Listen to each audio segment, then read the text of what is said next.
भागवत गीता अध्याय 5 कर्मयोग कृष्ण भावना भावित कर्म। श्लोक 1। अर्जुन उवाच संन्यास कर्म न कृष्ण पुनर्योगं च शंससि यच्छ्रे ऐत्योरेकं तन्मे ब्रूहि सुनिश्चितम्। भावार्थ, अर्जुन ने कहा, हे कृष्ण, पहले आप मुझसे कर्म त्यागने के लिए कहते हैं और फिर भक्तिपूर्वक कर्म करने का आदेश देते हैं। क्या आप अब कृपा करके निश्चित रूप से मुझे बताएंगे कि इन दोनों में से कौन अधिक लाभप्रद है?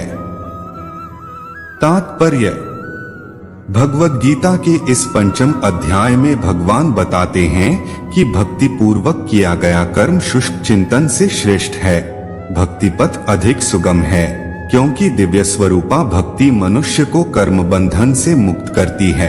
द्वितीय अध्याय में आत्मा तथा उसके शरीर बंधन का सामान्य ज्ञान बतलाया गया है।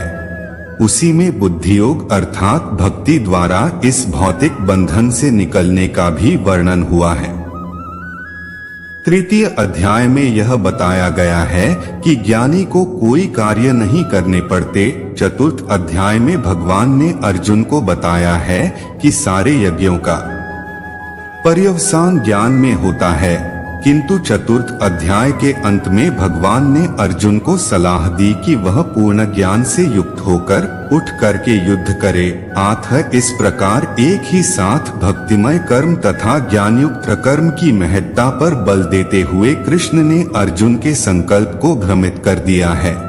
अर्जुन यह समझता है कि ज्ञानमय संन्यास का अर्थ है इंद्रिय कार्यों के रूप में समस्त प्रकार के कार्यकलापों का परित्याग। किंतु यदि भक्ति योग में कोई कर्म करता है तो फिर कर्म का किस तरह त्याग हुआ?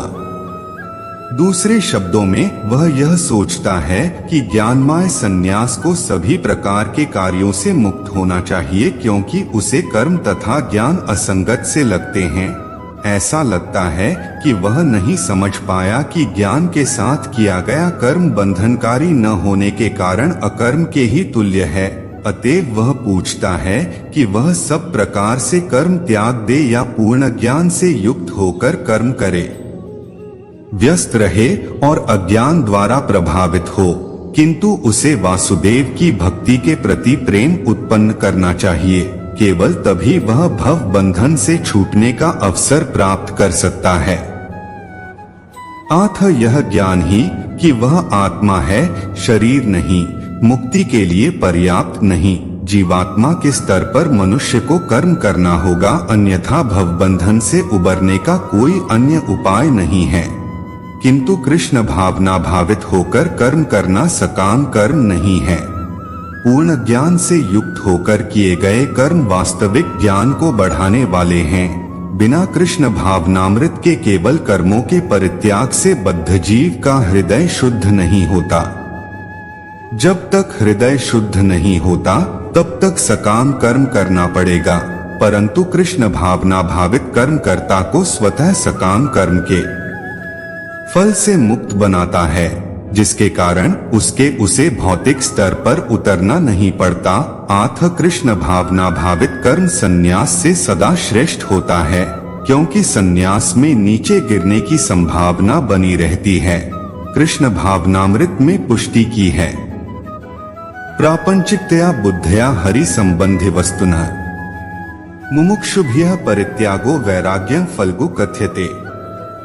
जब मुक्तिकामी व्यक्ति श्री भगवान से संबंधित वस्तुओं को भौतिक समझकर उनका संन्यास अपूर्ण कहलाता है। संन्यास तभी पूर्ण माना जाता है जब यह ज्ञात हो कि संसार की प्रत्येक वस्तु भगवान की है और कोई किसी भी वस्तु का स्वामित्व ग्रहण नहीं कर सकता। वस्तुतः मनुष्य को यह समझने का प्रयत्न करना चाहिए कि उसका अपना कुछ भी नहीं है, तो फिर संन्यास का प्रश्न ही कहाँ उठता है। तो व्यक्ति यह समझता है कि सारी संपत्ति कृष्ण की है, वह नित्य सन्यासी है, प्रत्येक वस्तु कृष्ण की है, अतः उसका उपयोग कृष्ण के लिए किया जाना चाहिए।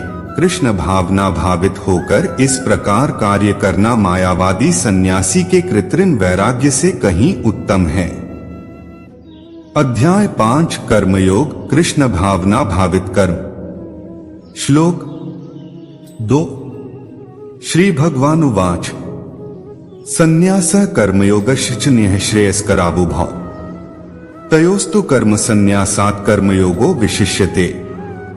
भावार्थ, श्री भगवान ने उत्तर दिया, मुक्ति में लिए तो कर्म का परित्याग तथा भक्ति में कर्मयोग दोनों ही उत्तम हैं, किंतु इन दोनों में से कर्म के परित्याग से भक्तियुक्त कर्म श्रेष्ठ है। तात्पर्य, सकाम कर्म इंद्रिय तृप्ति में लगाना ही भवबंधन का कारण है। जब तक मनुष्य शारीरिक सुख का स्तर बढ़ाने के उद्देश्य से कर्म करता रहता है, तब तक वह विभिन्न प्रकार के शरीरों में देहांतरण करते हुए भवबंधन को बनाए रखता है। इसकी पुष्टि भागवत में इस प्रकार हुई है। नून प्रमत्तः कुरुते विकर्म यदिन्द्रिय प्रीतः आपृणोति न साधु मन्ये यत् आत्मनोयं सन्नपि क्लेशद आस्देह पराभवस्तावत् बोधजातो यावन्न जिज्ञासत आत्मतत्त्वम् यावत् क्रियास्तावदिदं मनो वै कर्मात्मकं येन शरीर बन्धः एवं मनः कर्मवशं प्रयुक्ते अविद्ययात्मन्युपधीयमाने प्रीतिर्यावन्मयि वासुदेवे न मुच्यते देह योगेन तावत्। लोग इंद्रिय तृप्ति के पीछे मत्त हैं। वे यह नहीं जानते कि उनका क्लेशों से युक्त यह शरीर उनके विगत सकाम कर्मों का फल है। यद्यपि यह शरीर नाशवान है, किंतु यह नाना प्रकार के कष्ट देता रहता है। आत्म इंद्रिय तृप्ति के लिए कर्म करना श्रेयस्कर नहीं है। जब तक मनुष्य अपने असली स्वरूप के विषय में जिज्ञासा नहीं करता, उसका जीवन व्यर्थ रहता है। और जब तक वह अपने स्वरूप को नहीं जान लेता, तब तक उसे इंद्रिय तृप्ति के लिए सकाम कर्म करना पड़ता है। और जब तक वह इंद्रिय तृप्ति की इस चेतना में फंसा रहता है, तब तक उसका देहांतरण होता रहता है। भले ही उसका मन सकाम कर्मों में व्यस्त रहे और अज्ञान द्वारा प्रभावित हो, किंतु उसे वासुदेव की भक्ति के प्रति प्रेम उत्पन्न करना चाहिए। केवल तभी वह भव बंधन से छूटने का अवसर प्राप्त कर सकता है। हरे कृष्णा।